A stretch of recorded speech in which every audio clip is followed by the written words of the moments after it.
বাইরে মেঘ, সেইভাবে আকাশটা সুন্দরভাবে সেজেছে কালো মেঘে। এখন আমার মন চাচ্ছে না আর ঘরে নাস্তা করতে। আমার এই মেঘলা দিনে বা বৃষ্টির দিনে আমি চলে যাই নাস্তা করতে আমার শখের বেলকনিতে। কারণ আমার শখের বেলকনিতে বসে বসে নাস্তা করতে আমার অনেক ভালো লাগে। তার একটাই কারণ কি জানেন? আমার গাছপালা ভালোবাসি। আমার গাছপালা দেখে দেখে নাস্তা করতে আর খোলা আকাশ দেখে নাস্তা করতে অনেক ভালো লাগে। এই জন্য আমি এখন চলে যাব আমার বেলকনিতে। চলুন আমার বেলকনিতে যাই, আমি নাস্তা করব আর আমার খোলা আকাশ দেখব, তার সাথে দেখব আমার গাছগুলো। এই দেখুন, পুরা মেঘলা দিন, দেখেছেন? কোনো রোদের ছাট নাই, একেবারে সুন্দর শান্ত পরিবেশ। নাস্তাটা আগে রেখে দিই, এখন আমি বসে বসে এখানে নাস্তা করব। তার আগে দেখে দিই আমার এই গাছটা অনেকটা নষ্ট হয়ে গিয়েছিল বৃষ্টির পানি পেয়ে। দেখুন গাছটা কত সতেজ হয়েছে, দেখেছেন? মনে হচ্ছে গাছটা প্রাণ ফিরে আসছে। মাঝখানটা আমি একটু ভয়ে পেয়ে গিয়েছিলাম যে এই গাছটা মারা যাবে কিনা, তারপরে আমি যত্ন করা শুরু করে দিয়েছি। আর এটার অবস্থা আরও খারাপ ছিল। এই দেখুন কত কুশি বের হয়েছে, দেখেছেন? অস্বাভাবিক সুন্দর।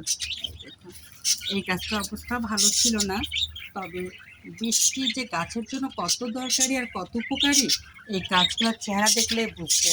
কারণ বৃষ্টি হলো গাছের প্রাণ, শুধু ক্যাকটাসের শত্রু। আর এই কারণে আমি ক্যাকটাসটা এখান থেকে সরিয়ে ফেলে রেখেছি এই জায়গায়। এখানেও নিরাপদ না, আমি সময় পাচ্ছি না, আস্তে সরিয়ে ফেলবো। তার মধ্যে দেখাই আমার এই মেঘলা দিনে আমার পাকা মরিচ গাছ। এই দেখুন আমার গাছ ঝেঁকে মরিচ পেকে গেছে। কারণ এগুলা তুলে আমি কি করব বলুন তো? যখন করব তখন আমি দেখাবো। এই দেখুন, এই দেখুন, এই দেখুন, এই দেখুন, আরও তো মরিচের ফুল দেখুন, আর মরিচের পরিমাণ দেখুন। এই দেখুন এই গাছটায় দেখুন কি ঝেঁকে মরিচের ফুল। তার মানে আরও দেখুন পিছন সাইডে, ওই দেখুন,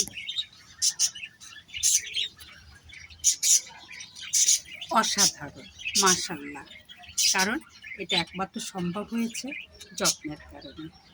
বাকি গাছগুলো দেখাই তো বারবারে, এই জন্য আর দেখাবো না। আজকে দেখাবো আপনাদের কাছে এই মেঘলা আকাশ। দেখুন কি সুন্দর মেঘ, কালো মেঘে সাজিয়েছে আকাশটা। কিছুক্ষণ পরে অঝরে বৃষ্টি হবে আর আমি বসে বসে কী করবো, এখানে তরকারি কাটবো, এটা সেটা কাজ করব। আর এখন আসছে আমি নাস্তা করতে।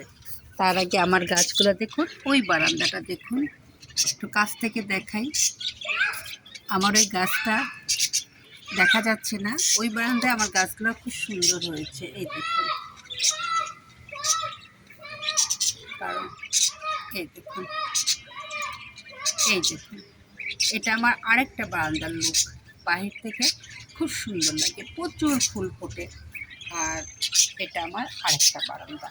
পিছনে আমার আরও বারান্দা আছে, সেখানে এত গাছপালা নেই, সেখানে হালকা গাছপালা আছে, কাপড় চোপড় নেড়ে দিতে হয়।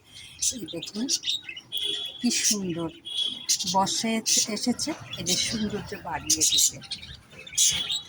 এখন আমার এটা তো আপনাদের দেখানোই হয়নি, এই গাছটা আমি ঘরে রাখি। আমি আজকে ভেবেছিলাম যে রোদে দিব, কারণ একটু পানিও দিয়েছি, কিন্তু তার উল্টা হয়ে গেল। এখানে কয়েক পদের ক্যাকটাস আছে, এটা আমি আমার টিভি স্ট্যান্ডে রেখে দিই। দেখুন গাছটা কত সুন্দর। তবে আশা আর পূর্ণ হলো না, প্রচণ্ড মেঘ লেগেছে। এই দেখুন এই মেঘে বৃষ্টি হবে, রোদ হবে না, আপনি এটাকে আমার ঘরে নিয়ে যেতে হবে। কত সুন্দর ডালপালা হয়েছে। এই দেখুন, তার সঙ্গে আমি 1 কাপ চা খাবো। 1 কাপ চা খাওয়ার আগে আমি রুটি দিয়ে ডিমটা নাস্তা করব। তারপরে বসে বসে আমি চা খাবো আর আমার বারান্দা থেকে বসে প্রকৃতি দেখবো, আমার গাছপালা দেখবো। এখানেই রাখলাম, আল্লাহ হাফেজ।